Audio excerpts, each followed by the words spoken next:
Phone सिर्फ़ आपकी उँगलियाँ नहीं चला रहा, वो धीरे-धीरे आपका दिमाग रिवायर कर रहा है। कभी नोटिस किया है, आप सिर्फ़ 5 मिनट के लिए इंस्टाग्राम खोलते हैं और अचानक 45 मिनट गायब।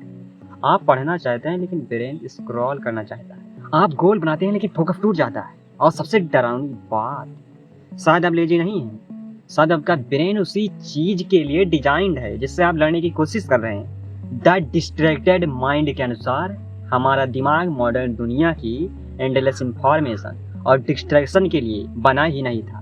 पहले इंसान जंगल में सर्वाइव करने के लिए हर आवाज़ पर रिएक्ट करता था। आज वही incident survival system notification, reels, likes और एंडलेस स्क्रॉलिंग पर रिएक्ट कर रहा है। और बिलियन डॉलर कंपनीज इस साइकोलॉजी को आपसे बेहतर समझती हैं। इस वीडियो में हम समझेंगे आपका ब्रेन डिस्ट्रैक्शन को इतना प्यार क्यों करता है, डोपामीन कैसे आपकी अटेंशन हाईजैक करता है, ओवर थिंकिंग और स्क्रॉलिंग में कनेक्शन क्या है और कैसे आप अपने फोकस को वापस ट्रेन कर सकते हैं। क्योंकि इस वीडियो के बाद आप अपने दिमाग को पहले जैसे नज़र से नहीं देख पाएंगे। तो चलिए शुरू करते हैं उस इनविजिबल वार से जो अभी आपके अंदर चल रही है। चैप्टर 1, आपका ब्रेन फोकस नहीं सर्वाइवल चाहता है। कल्पना कीजिए 10,000 साल पहले एक इंसान जंगल में चल रहा है, चारों तरफ खतरा है। कहीं शेर छुपा हो सकता है, कहीं जहरीला सांप, कहीं दुश्मन ट्राइब। अब उस इंसान का सर्वाइवल किस पर डिपेंड करता था? फोकस पर नहीं, डिस्ट्रैक्शन पर। क्योंकि जो इंसान छोटी आवाज, हर मूवमेंट, हर बदलाव को नोटिस करता था वही जिंदा बचता था। और यही वो पॉइंट है जहां मॉडर्न दुनिया और एंशिएंट ब्रेन आपस में टकराते हैं। आज जंगल नहीं है लेकिन आपका ब्रेन अभी भी उसी सर्वाइवल सॉफ्टवेयर पर चल रहा है। बस फर्क इतना है, पहले खतरा झाड़ियों में छुपा था, आज खतरा नोटिफिकेशन में छुपा है। इसलिए जब आपका फोन वाइब्रेट करता है तो आपका ब्रेन उसे इग्नोर नहीं करता, क्योंकि सबकॉन्शियसली उसे लगता है शायद ये इम्पोर्टेंट है। थिंकिंग फास्ट एंड स्लो में बताया गया है हमारा ब्रेन एनर्जी बचाने के लिए फास्ट रिएक्शन प्रीफर करता है। डीप फोकस उसके लिए नेचुरल स्टेट नहीं है। यही कारण है कि पढ़ाई बोरिंग लगती है लेकिन रील्स एक्साइटिंग लगती है। लॉन्ग टर्म गोल डिफिकल्ट लगते हैं लेकिन इंस्टेंट एंटरटेनमेंट आसान लगता है, क्योंकि आपका ब्रेन नोवेल्टी को रिवार्ड मानता है। और सोशल मीडिया वो नोवेल्टी मशीन है। हर स्वाइप पर नया चेहरा, नई इन्फॉर्मेशन, नई इमोशन और नए डोपामाइन हिट। ब्रेन लिटरली कहता है कीप गोइंग। अब यहाँ सबसे डेंजरस चीज आती है। आप सोचते हैं कि आप फोन यूज कर रहे हैं लेकिन रियलिटी में आपका अटेंशन यूज हो रहा है। द डिस्ट्रैक्टेड माइंड एक्सप्लेन करती है ह्यूमन ब्रेन लगातार मल्टीटास्किंग के लिए बना ही नहीं था। हर बार अटेंशन स्विच होने पर आपका फोकस थोड़ा टूटता है और धीरे धीरे शॉर्ट वीडियो आपका पेशेंस कम करने लगती है। कांस्टेंट स्क्रॉलिंग आपका अटेंशन स्पैन छोटा करने लगती है और साइलेंस अनकंफर्टेबल लगने लगता है। कभी नोटिस किया, आप 2 मिनट लाइन में खड़े नहीं रह सकते बिना फोन निकाले। बाथरूम तक फोन जाता है, खाना खाते समय फोन, सोने से पहले फोन, उठते ही फोन, हर जगह फोन, जहां देखो वहीं फोन, ऑफिस पर फोन, फोन फोन फोन। और धीरे धीरे आपका ब्रेन बोर्डम टॉलरेट करना भूल जाता है। लेकिन इसका मतलब ये नहीं कि आप वीक हैं। इसका मतलब सिर्फ इतना है कि आपका ब्रेन वही कर रहा है जिसके लिए उसे इवोल्यूशन ने ट्रेन किया था। प्रॉब्लम आप नहीं है, प्रॉब्लम यह है कि मॉडर्न दुनिया ने आपके एंशिएंट ब्रेन को ओवरलोड कर दिया है। और यही रीजन है कि आज इन्फॉर्मेशन ज़्यादा है लेकिन क्लियरिटी कम है, कनेक्शन ज़्यादा है लेकिन अटेंशन कम है। तो अगली बार जब आप बिना वजह फ़ोन अनलॉक करें तो खुद से एक सवाल पूछिए, क्या यह मेरी चॉइस है या मेरे ब्रेन की सर्वाइवल प्रोग्राम? अगर आपने कभी सिर्फ टाइम देखने के लिए फ़ोन खोला और 20 मिनट खुद को रील में पाया तो कमेंट में ट्रैप्ड। लेकिन अभी तक हमने सिर्फ सरफेस समझी, असल गेम तो डोपामाइन खेल रहा है और जिसके बारे में हमने पिछली वीडियो में बात की थी, आप देख सकते हैं वहाँ। और अगले चैप्टर में आप समझेंगे कैसे आपका ब्रेन लिटरली डिस्ट्रैक्शन का एडिक्ट बन जाता है। चैप्टर 2, डोपामीन आपका इनविजिबल पपीटियर। मान लीजिए आपने डिसाइड किया बस 5 मिनट इंस्टाग्राम चलाऊंगा।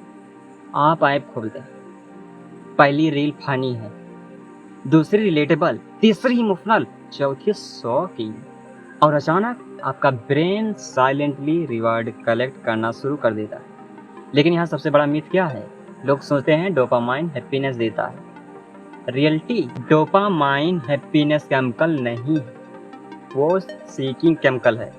आसान शब्दों में कहूँ, डोपामीन आपको खुश नहीं बनाता, वो आपको और ढूंढने पर मजबूर करता है। डोपामीन नेशन के अनुसार डोपामीन एंटीसिपेशन में सबसे ज़्यादा रिलीज होता है रिवार्ड मिलने से पहले। यही रीजन है कि नेक्स्ट रील देखने का अर्ज आता है, नोटिफिकेशन चेक करने का मन करता है, यूट्यूब ऑटो प्ले रोकना मुश्किल लगता है।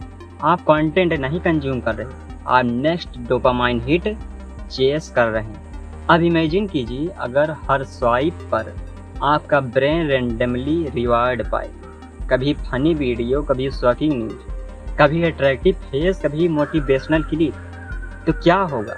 आपका ब्रेन एडिक्टिव हो जाएगा अनप्रिडिक्टेबिलिटी से। साइकोलॉजी में इसे कहते हैं वेरिएबल रिवार्ड सिस्टम। यही सिस्टम कैसीनो यूज करते हैं, स्लॉट मशीन यूज करती हैं, और एग्जैक्टली यही system social media apps use करती हैं। कभी कभी बोरिंग रील आती है, लेकिन फिर अचानक एक अमेजिंग रील, और आपका ब्रेन सोचता है मे बी अगली और बेटर होगी, बस लूप शुरू।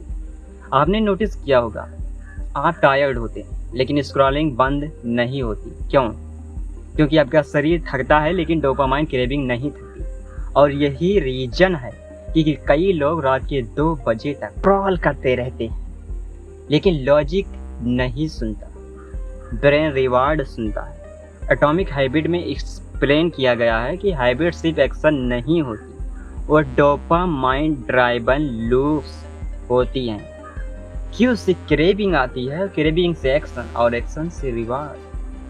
नोटिफिकेशन आए, क्यूरियोसिटी हुई, फोन खोला, टाइनी रिवार्ड मिला, और ये साइकिल रिपीट होती रहती है। यहाँ सबसे डेंजरस बात आती है, धीरे धीरे आपका ब्रेन नॉर्मल चीज़ों में इंटरेस्ट खोने लगता है। पढ़ाई बोरिंग लगती है, लंबी किताबें स्लो लगती हैं, रियल कन्वर्सेशन डल लगती है, साइलेंस अनकंफर्टेबल लगती है, क्योंकि आपका ब्रेन हाई स्पीड स्टिमुलेशन का आदी हो चुका होता है, और शॉर्ट फॉर्म कंटेंट आपका अटेंशन नहीं चुरा रहा, वो आपको डोपामाइन बेसलाइन को बदल रहा है। और इसीलिए 5 मिनट की बोर्डम अब टॉर्चर लगती है। लेकिन सुनिए, ये आपकी गलती नहीं है। पूरी दुनिया अटेंशन इकोनॉमी पर चल रही है। मेटा प्लेटफॉर्म, गूगल और हर मेजर प्लेटफॉर्म का गोल सिंपल है, आपको प्लेटफॉर्म में जितनी देर पॉसिबल हो उतनी देर रोके रखना। क्योंकि अगर अटेंशन प्रोडक्ट है तो यूजर इन्वेंट्री बन जाता है, राइट? अब एक छोटा एक्सपेरिमेंट कीजिए। कल सुबह उठते ही 30 मिनट फ़ोन मत छूना, और ऑब्जर्व करना आपका ब्रेन कितनी बार फ़ोन चेक करने के लिए अर्ज भेजता है। तभी आपको समझ आएगा कि डिस्ट्रैक्शन सिर्फ हैबिट नहीं है, वो न्यूरोलॉजिकल क्रेविंग बन चुका है। वीडियो पॉज कीजिए और ऑनेस्टली चेक कीजिए, आज आपने कितनी बार बिना रीजन फ़ोन अनलॉक किया। अगर नंबर शॉकिंग है तो कमेंट में लिखिए डोपामाइन। लेकिन यहाँ ट्विस्ट ये है, सिर्फ ऐप से आपका फोकस डिस्ट्रॉय नहीं कर रहे, आपका इन्वायरमेंट भी साइलेंटली आपके ब्रेन को हाईजैक कर रहा है। और अगले चैप्टर में हम समझेंगे कि आपका कमरा, आपका बेड, और यहाँ तक कि आपकी स्टडी टेबल भी कैसे आपके फोकस को कंट्रोल कर रही। तो चलिए चलते हैं अगले चैप्टर की तरफ। चैप्टर 3, आपका इन्वायरमेंट आपका ब्रेन हैक कर रहा है। मान लीजिए आपने पूरा मोटिवेशन कलेक्ट किया, यूट्यूब पर प्रोडक्टिविटी वीडियो देखी, टू डू लिस्ट बनाई, कॉफ़ी बनाई, और फाइनली पढ़ने बैठी थी। लेकिन 10 मिनट बाद आपका हाथ ऑटोमेटिकली फ़ोन की तरफ चला गया। अब सवाल है, क्या आपकी विल पावर वीक है? शायद नहीं। क्यों? क्योंकि कई बार प्रॉब्लम डिस्प्ले नहीं होती, प्रॉब्लम इन्वायरमेंट होता है। एटॉमिक हैबिट में एक पावरफुल आइडिया बताया गया है। इन्वायरमेंट इनविजिबल हैंड की तरह बिहेवियर कंट्रोल करता है, यानी आपका आसपास का माहौल साइलेंटली डिसाइड करता है कि आप फोकस करेंगे या डिस्ट्रैक्ट होंगे। अब ऑनेस्टली सोचिए, अगर आपका फ़ोन स्टडी टेबल पर पड़ा है, नोटिफिकेशन ऑन है, 10 टैब्स खुले हैं तो बैकग्राउंड में रैंडम म्यूजिक चल रहा है, तो आपका ब्रेन डीप फोकस कैसे करेगा? क्योंकि ह्यूमन ब्रेन मल्टीटास्किंग मशीन नहीं है। डीप वर्क एक्सप्लेन करती है कि हर बार अटेंशन स्विच होने पर आपका ब्रेन पूरी तरह वापस फोकस में आने के लिए कई मिनट लेता है। इसे कहते हैं अटेंशन रिसिड्यू, यानी आपका एक हिस्सा अभी भी पिछले डिस्ट्रैक्शन में अटका रहता है। इसलिए जब आप पढ़ाई के बीच व्हाट्सएप चेक करते हैं, एडिटिंग करते समय इंस्टाग्राम खोलते हैं या काम करते हुए यूट्यूब चला लेते हैं, तो आपका ब्रेन कंटिन्यूसली कंटेंट स्विच करता रहता है और यही मेंटल फटीग क्रिएट करता है। कभी नोटिस किया है, बेड पर उठती ही स्क्रॉलिंग शुरू हो जाती है। क्यों? क्योंकि आपका ब्रेन प्लेसेस को इमोशन और हैबिट से एसोसिएट करता है। बेड आराम और एंटरटेनमेंट होता है, फोन डोपामीन देता है और study table stress, notification curiosity, और धीरे धीरे आपका एनवायरनमेंट ऑटोमेटिक बिहेवियर ट्रिगर करने लगता है। यानी कई डिसीजन आप कॉन्शियसली नहीं ले रहे, आपका ब्रेन पैटर्न फॉलो कर रहा है। इसलिए कई लोग प्रोडक्टिविटी इम्प्रूव करने के लिए मोटिवेशन वीडियो देखते रहते हैं, जबकि असली सॉल्यूशन सिर्फ फ़ोन को दूसरे कमरे में रखना होता है। अब यहाँ एक और डेंजरस चीज़ आती है। मॉडर्न वर्ल्ड आपका अटेंशन कैप्चर करने के लिए डिजाइंड है। हर ऐप कलर साइकोलॉजी यूज करती हैं, एवरी नोटिफिकेशन अर्जेंसी क्रिएट करती हैं और इनफाइनाइट स्क्रॉल इंटेंशनली बनाया गया है ताकि आपका ब्रेन स्टॉपिंग पॉइंट फील ही न करे। आपने शायद नोटिस किया होगा, नेटफ्लिक्स नेक्स्ट एपिसोड ऑटोमेटिकली चलाता है, यूट्यूब ऑटो प्ले बंद नहीं होने देता, इंस्टाग्राम आपको बॉटम तक पहुंचने ही नहीं देता। क्यों? क्योंकि अगर आप रुक गए तो प्लेटफॉर्म हार गया, राइट? धीरे धीरे आपका ब्रेन साइलेंस से अनकम्फर्टेबल होने लगता है। अब बोर्डम एनिमी लगती है, लेकिन रियलिटी में बोर्डम ही डीप थिंकिंग का गेट होता है। कई बेस्ट आइडिया तब आते हैं जब आपका ब्रेन फाइनली थोड़ा स्लो होता है। लेकिन अगर हर खाली सेकंड में फ़ोन भर जाएगा तो आपका माइंड कभी डीपली थिंक करना सीख ही नहीं पाएगा। तो आज एक छोटा एक्सपेरिमेंट ट्राई कीजिए। जब भी फोकस करना हो, फ़ोन को रीच से बाहर रखिए, सिर्फ एक टैब खुला रखिए और 25 मिनट बिना इंटरप्शन काम कीजिए। शुरुआत में अनकम्फर्टेबल लगेगा क्योंकि आपका ब्रेन स्टिमुलेशन का आदी हो चुका है, लेकिन यही डिस्कम्फर्ट धीरे धीरे फोकस को वापस बिल्ड करता है। आज रात सोने से पहले अपने फ़ोन को बेड से दूर रखकर सोइए और कल सुबह ऑब्जर्व कीजिए आपका ब्रेन सबसे पहले क्या ढूंढता है। अगर आपको लगता है कि आपका एनवायरनमेंट सेक्रेटली आपका फोकस कंट्रोल कर रहा है तो कमेंट में लिखिए हाईजैक। लेकिन अभी तक हमने इससे बाहरी डिस्ट्रैक्शन की बात की। असल में सबसे डेंजरस डिस्ट्रैक्शन बाहर नहीं, आपके दिमाग के अंदर बैठा है। और अगले चैप्टर में हम समझेंगे कई बार आपका ओन माइंड ही आपके फोकस का सबसे बड़ा दुश्मन क्यों बन जाता है। Chapter 4 over thinking silent distraction. कभी ऐसा हुआ है आप कोई इम्पोर्टेंट काम शुरू करने बैठ फाइल ओपन करते हैं और अचानक दिमाग में रैंडम थॉट्स शुरू हो जाते हैं। अगर मैं फेल हो गया तो लोग क्या सोचेंगे, पहले थोड़ा यूट्यूब देख लेता हूँ, मेरा मूड नहीं है, कल से सीरियसली शुरू करूँगा, और फिर आप काम नहीं करते, बस सोचते रहते हैं। अब यहाँ सबसे शॉकिंग बात क्या है, हर डिस्ट्रैक्शन बाहर से नहीं आता। कई डिस्ट्रैक्शन आपके अपने माइंड के अंदर उत्पन्न होते हैं और यही रीज़न है कि कई लोग रूम बंद करके भी फोकस नहीं कर पाते, क्योंकि नॉइज बाहर नहीं दिमाग के अंदर चल रही होती है। द पावर ऑफ नाउ एक पावरफुल बात कहती है। Most people do not live in the present moment, they live inside mental noise. यानी आपका ब्रेन अक्सर अभी के काम में नहीं होता, या तो वो पास्ट रिग्रेट में होता है या फ्यूचर एंजाइटी में, और यही वो ओवरथिंकिंग धीरे धीरे डिस्ट्रैक्शन बन जाती है, क्योंकि आपका ब्रेन अनकम्फर्टेबल इमोशन अवॉइड करना चाहता है। अगर कोई काम डिफिकल्ट लगता है तो ब्रेन इंस्टेंटली एस्केप रूट ढूंढता है, और सबसे आसान एस्केप क्या है? Scrolling, music, random video, fake productivity. आपने नोटिस किया होगा जितना इम्पोर्टेंट काम होता है उतना ही ज़्यादा डिस्ट्रैक्शन फील होता है। क्यों? क्योंकि फेलियर का डर भी उतना बड़ा होता है। ब्रेन सीक्रेटली कहता है अगर मैंने कोशिश ही नहीं की तो फेलियर हर्ट नहीं करेगा। और यहीं पर बहुत लोग खुद को गलत समझ लेते हैं। उन्हें लगता है मैं लेजी हूँ, मेरे अंदर डिसिप्लिन नहीं है, मैं कंसिस्टेंट नहीं रह सकता, जबकि रियलिटी में कई बार वो मेंटली ओवरलोड होते हैं। डीप वर्क एक्सप्लेन करती है कि डीप फोकस सिर्फ स्किल नहीं, इमोशनल रेजिस्टेंस भी है। क्योंकि जब आप साइलेंस में बैठते हैं तो आपका माइंड फाइनली आपको सुनाई देता। और ऑनेस्टली कई लोग डिस्ट्रैक्शन इसलिए नहीं छोड़ पाते क्योंकि डिस्ट्रैक्शन टेम्पोरली पेन नंब कर देता है। कभी कभी हम प्रोडक्टिविटी नहीं ढूंढ रहे होते, हम बस अनकंफर्टेबल थॉट से भाग रहे होते, और सोशल मीडिया उस स्केप को अनलिमिटेड बना देता है। सैड हो स्क्रॉल करो, बोर्ड हो स्क्रॉल करो, कंफ्यूज्ड हो स्क्रॉल करो, लोनली हो स्क्रॉल करो, बस स्क्रॉल करो, कुछ मत सोचो। तो आपका हदीस कहाँ जाएगा? धीरे धीरे आपका ब्रेन इमोशन प्रोसेस करना भूलने लगता है, क्योंकि हर इमोशन के ऊपर डिस्ट्रैक्शन की लेयर चढ़ जाती है। लेकिन सुनिए, ओवरथिंकिंग शत्रु नहीं है, वो अक्सर सिग्नल होता है कि आपका माइंड ओवरलोड है। और हीलिंग तब शुरू होती है जब आप हर खाली मोमेंट को फ़ोन से भरना बंद कर देते हैं, क्योंकि क्लियरिटी हमेशा नॉइज के बाद आती है। आज सिर्फ 10 मिनट बिना म्यूजिक, बिना फ़ोन, बिना स्क्रॉलिंग के बैठ कर देखिए। पहले अनकंफर्टेबल लगेगा, फिर थॉट्स आएंगे, फिर बेचैनी होगी, लेकिन शायद लंबे समय बाद आप पहली बार खुद को सुन पाएंगे।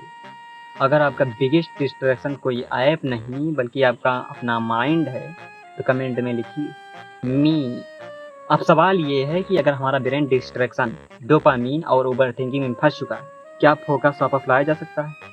अगले चैप्टर में हम बात करेंगे उस प्रोसेस जो आपके अटेंशन को फिर से रिबिल्ड कर सकती है। चैप्टर 5, फोकस वापस कैसे बनता है। अब तक हमने समझा आपका ब्रेन सर्वाइवल मोड में काम करता है, डोपामीन आपका टेंशन पुल करता है, इन्वायरमेंट फोकस डिस्ट्रॉय करता है, और ओवर थिंकिंग साइलेंटली एनर्जी खा जाता है। लेकिन अब सबसे इम्पॉर्टेंट सवाल, क्या फोकस वापस लाया जा सकता है? हाँ, लेकिन मोटिवेशन से नहीं, ट्रेनिंग से। क्योंकि फोकस कोई मैजिक टैलेंट नहीं है, वो एक मेंटल मसल है। और जैसे बॉडी जिम में ट्रेन होती है, वैसे अटेंशन साइलेंस में ट्रेन होता है। डीप वर्क के अनुसार डीप फोकस आज की दुनिया में सुपर पावर बन चुका है। और अच्छी बात, ब्रेन बदल सकता है। साइंस इसे कहती है न्यूरोप्लास्टिसिटी, यानी आपका ब्रेन नए पैटर्न्स क्रिएट कर सकता है। अगर डिस्ट्रैक्शन सीखा गया बिहेवियर है तो फोकस भी सीखा जा सकता है कि नहीं? लेकिन शुरुआत डिफिकल्ट लगी। क्यों? क्योंकि आपका ब्रेन हाई स्टिमुलेशन का आदी हो चुका है। साइलेंस बोरिंग लगेगी, स्लो वर्क पेनफुल लगेगा, फोन बार बार याद आएगा। और यही वो मोमेंट है जहाँ ज़्यादातर लोग हार मान लेते हैं। लेकिन याद रखिए, डिस्कम्फर्ट मतलब फेलियर नहीं, डिस्कम्फर्ट मतलब रिवायरिंग शुरू हो चुकी। तो अब बात करते हैं प्रैक्टिकल रिसर्च की। Step 1, phone free morning. सुबह उठते ही फोन मत छूइए, क्योंकि बेकिंग ब्रेन सबसे सेंसिटिव स्टेट में होता है। अगर सुबह की पहली डोपामाइन हिट सोशल मीडिया से मिलेगी तो आपका ब्रेन पूरा दिन स्टिमुलेशन सीख करेगा। पहले 30 मिनट सिर्फ खुद को दीजिए, साइलेंस, वॉकिंग, वाटर या planning. Step 2, 25 minute focus sprint. Atomic habit बताती है कि कंसिस्टेंसी इंटेंसिटी से ज़्यादा पावरफुल होती है, इसलिए शुरुआत 5 घंटे से मत कीजिए, सिर्फ 25 minute. 1 task, no notification, no multitasking, बस फोकस्ड अटेंशन, बस फोकस्ड अटेंशन। और फिर 5 मिनट ब्रेक। धीरे धीरे आपका ब्रेन बोर्डम टॉलरेट करना सीखने लगेगा। Step 3, dopamine detox moment. नहीं, इसका मतलब जंगल भागना नहीं है, बस कुछ मोमेंट लो स्टिमुलेशन वाले बनाइए। बिना म्यूजिक वॉक, बिना फ़ोन खाना, बिना रील्स के बैठना, बिना बैकग्राउंड नॉइज सोचना। क्योंकि जब स्टिमुलेशन कम होता है तभी माइंड क्लियरिटी उत्पन्न करता है। 10 सैलो एक्सप्लेन करती है कि constant digital workload deep thinking को कमज़ोर कर देता है। Step 4, environment redesign. मोटिवेशन अनरियलेबल है, इन्वायरमेंट पावरफुल। अगर फ़ोन सामने होगा, ब्रेन उसे चेक करेगा, इसलिए notification off, phone out of reach, clean work space, on screen 1 tap. Focus willpower से कम डिजाइन से ज़्यादा आता है। Step 5, learn to be bored. शायद सबसे इम्पॉर्टेंट स्टेप है। आज का इंसान बोर्डम से डरता है, लेकिन क्रिएटिविटी, क्लियरिटी, डीप आइडिया सब बोर्डम के बाद आते। अगर हर खाली सेकंड स्क्रॉलिंग में जाएगा तो आपका ब्रेन कभी डीपली थिंक करना सीख ही नहीं पाएगा। और शायद इसी वजह से आज लोग कॉन्स्टेंटली स्टिमुलेटेड हैं, लेकिन लिटरली डिस्कनेक्टेड फील करते। फोकस वापस लाने का मतलब सिर्फ प्रोडक्टिव बनना नहीं, इसका मतलब कन्वर्सेशन जनरली सुनना, किताब पढ़ते समय प्रेजेंट रहना, फैमिली के साथ मेंटली अवेलेबल होना और खुद के थॉट से भागना बंद कर देना। क्योंकि अटेंशन ही लाइफ है। जहां आपका अटेंशन जाता है वहीं आपकी ज़िंदगी बनती है। सिंपल लो। तो कल सुबह जब आप उठें तो ऑटोमेटिकली फ़ोन उठाने का अर्ज, तो बस 10 सेकेंड रुकिए और खुद से पूछिए, क्या मैं अपना अटेंशन कंट्रोल कर रहा हूँ या कोई और। कल सुबह उठकर 30 मिनट बिना फ़ोन रहकर देखिए। अगर आपने ये चैलेंज सेट किया है तो कमेंट में लिखिए फोकस। और शायद पहली बार आपको एहसास होगा प्रॉब्लम ये नहीं थी आपका ब्रेन खराब है, प्रॉब्लम सिर्फ इतनी थी कि दुनिया आपका अटेंशन जीत चुकी है। दिमाग डिस्ट्रैक्शन चाहता है तो इसका मतलब ये नहीं कि आप कमज़ोर हैं, इसका मतलब सिर्फ इतना है कि आज की दुनिया आपके अटेंशन के लिए लड़ रही है। लेकिन याद रखिए, जिस इंसान ने अपना फोकस कंट्रोल करना सीख लिया उसने धीरे धीरे अपनी ज़िंदगी कंट्रोल करना शुरू कर दिया। तो अगली बार जब आपका हाथ बिना वजह फिल्म की तरफ जाए तो बस 1 सेकंड रुकिए और खुद से पूछिए, क्या मैं कॉन्शियसली जी रहा हूँ या सिर्फ रिएक्ट कर रहा हूँ। वीडियो ने आपका पर्सपेक्टिव बदला हो तो इसे उस इंसान के साथ शेयर जरूर कीजिए जो हर दिन डिस्ट्रैक्टेड फील करता है, और सब्सक्राइब करें। तो वीडियो देखने के लिए आप लोगों का दिल से बहुत बहुत धन्यवाद।